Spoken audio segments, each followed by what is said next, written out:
Vice Chancellor Professor Sapure, Professor Sudha Pai, Professor Indu Banga, Professor Chattopadhyay, Professor Irfan Habib Saab, Professor Tripta, Professor Mukherjee, Dr. Rakesh Bhattabyal, distinguished guests, ladies and gentlemen.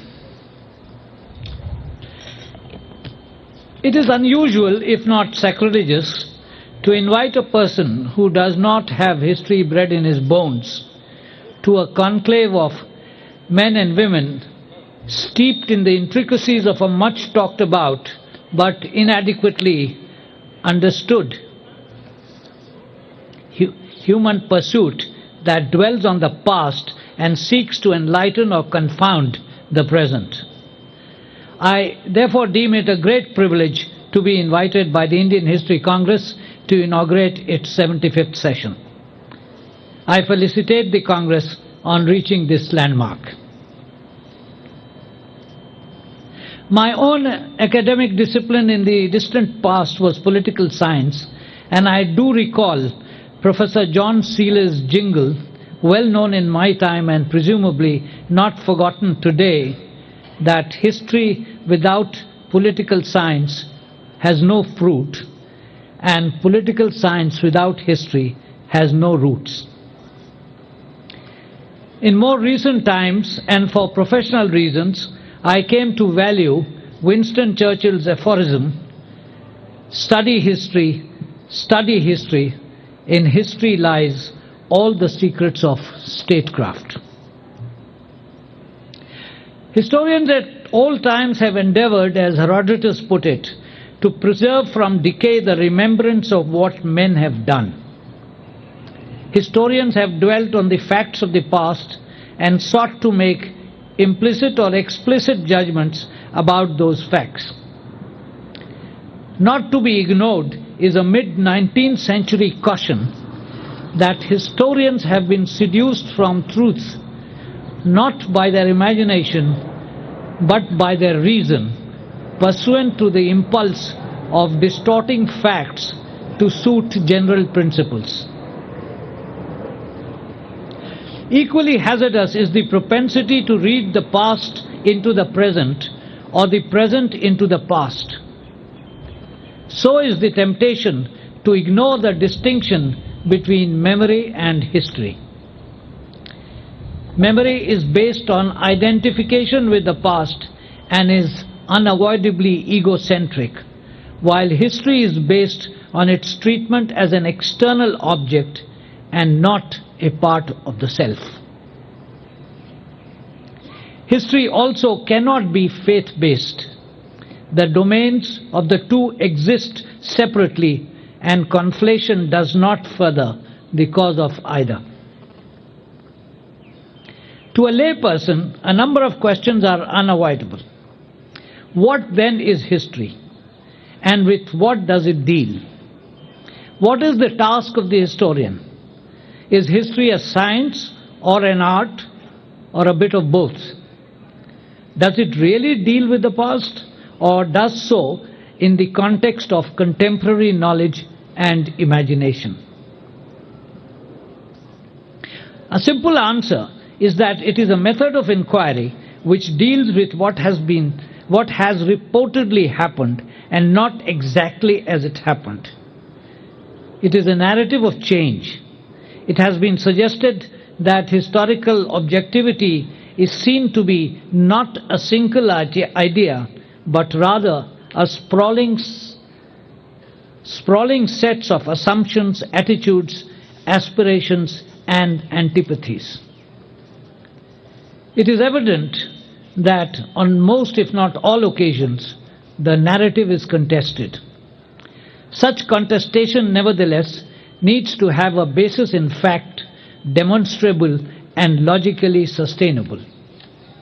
As E. H. Carr put it, the historian without facts is rootless and futile. Facts without their historian are dead and meaningless. He adds that the study of history is inescapably the study of causes. This would exclude what has been called counterfactuals, or the what-if category and its simplistic assumptions and premises. It is thus evident that methodology is critical to the study of history.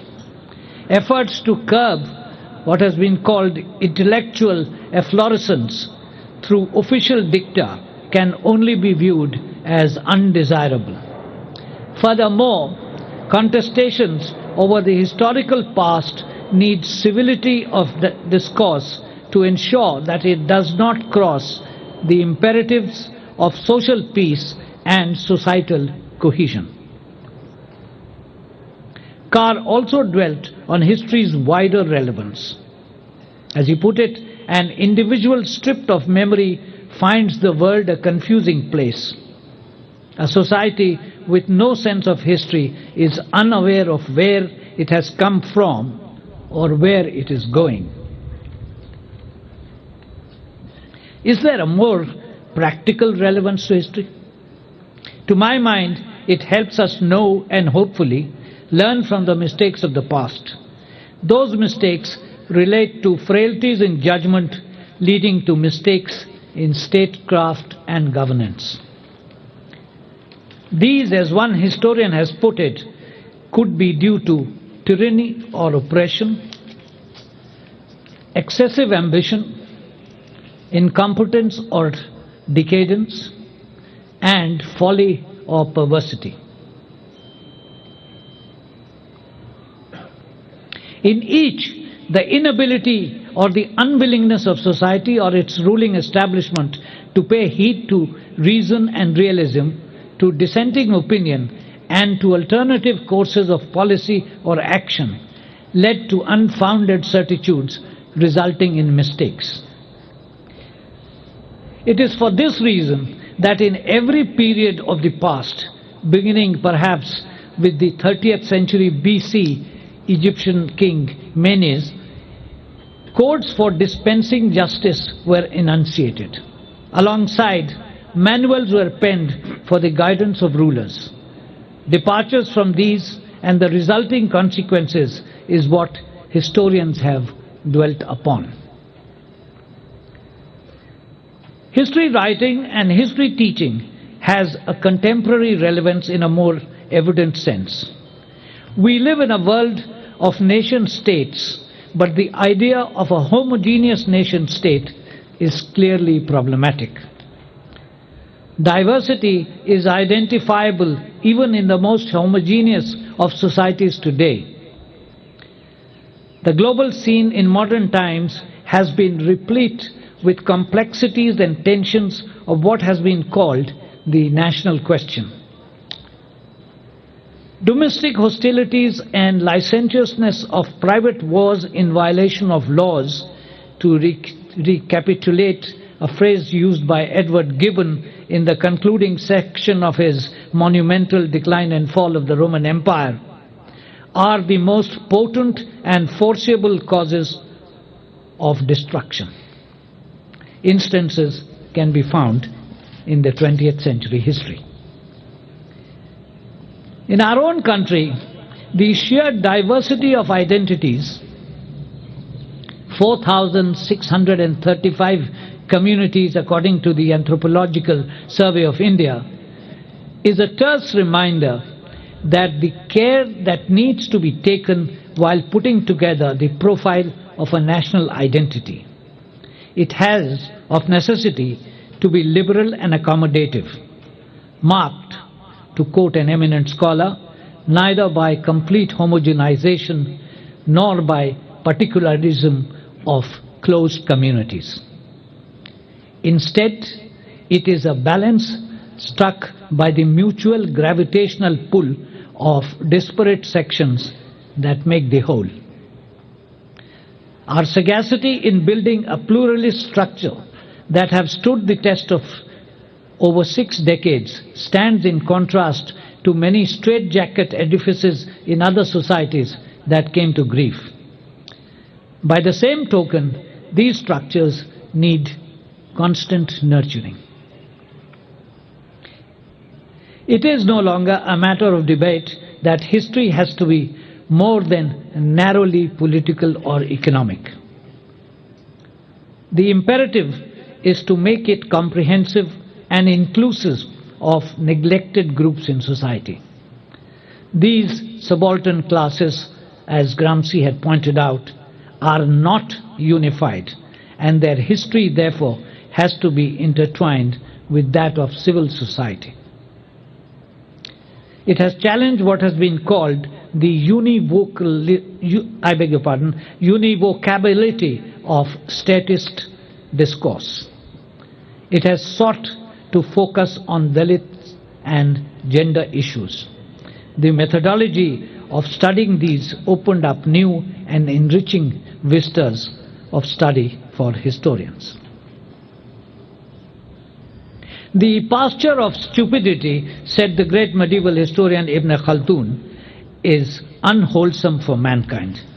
He warned historians not to succumb to the temptation of sensationalism, adding that a hidden pitfall of historiography is disregard for the fact that conditions within nations and regions change with the change of period and the passage of time.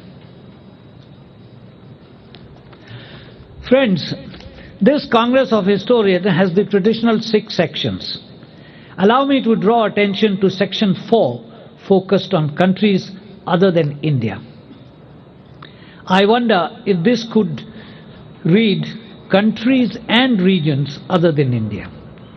My purpose in suggesting this is to explore the fascinating maritime history that unavoidably emanates from the 7,517 kilometers of coastline and the exclusive economic zone that we have on the Arabian Sea and the Bay of Bengal, and in relation to the Indian Ocean as a whole.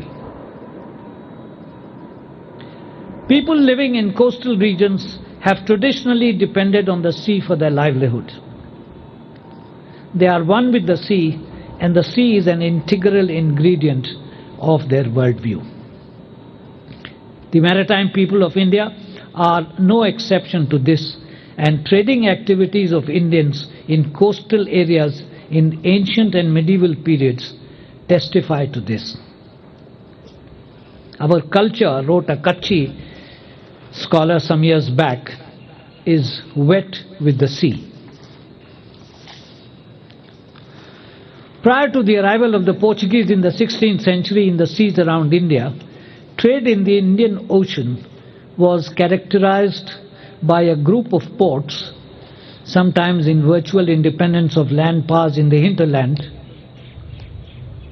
Surat and Calicut on the west coast, and Masulipatam and a number of ports on the Coromandel coast in the east stand out in historical and commercial records. The Portuguese, followed by the Dutch and the British, intruded on this autonomous regional activity and began to change its character and its multiple human faces. In subsequent centuries, European colonial empires effectively put an end to it.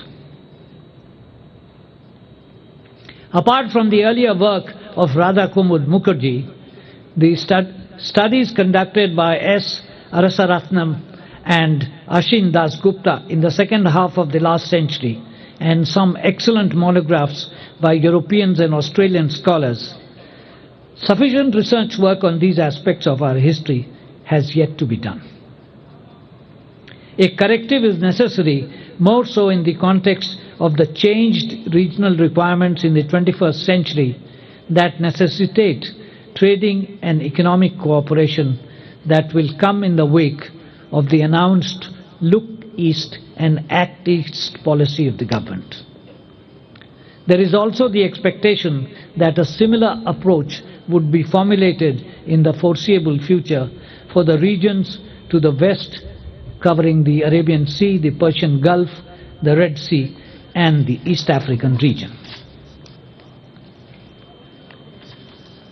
Another region deserving attention is beyond the subcontinent in north and northwest. The situation of historical scholarship relating to Afghanistan and Central Asian republics is no better. The extant works worthy of mention relate to the period before 1947. Each of these societies is relevant to us in economic, strategic, and social terms. Each necessitates much greater scholarly attention. One last thought before I conclude. History cannot be studied in isolation. I draw attention of this learned gathering to what a contemporary French historian, Emmanuel Leroy-Ladurie, has observed, and I quote, "History is the synthesis of all social sciences turned towards the past," unquote. Herein lies the majesty of one of the noblest of disciplines. I congratulate once again the Indian History Congress on its 75th anniversary and wish it decades of fruitful work in the future. I thank Professor Sapori for inviting me. Jai Hind.